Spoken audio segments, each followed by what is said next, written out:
trip to the USS Harry S. Truman aircraft carrier was basically out of body. I mean, it really was surreal. And it was the sort of stuff you see in movies. I couldn't help but allude to Top Gun a couple times in what I wrote about it.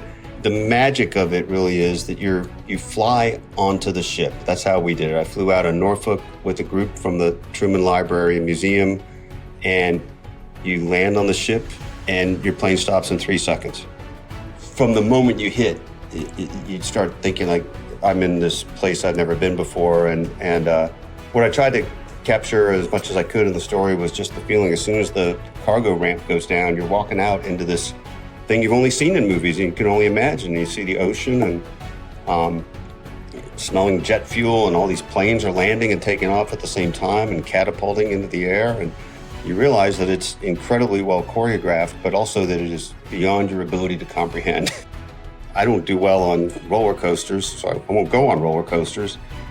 But this didn't feel like that. This just felt like sort of mysterious and different, but it didn't really inherently feel scary. It just was like adventure.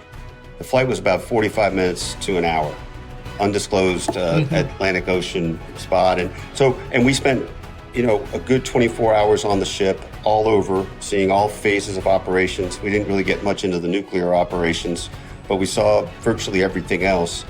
The Navy does this program. It's sort of they call it distinguished visitors, but I was there too.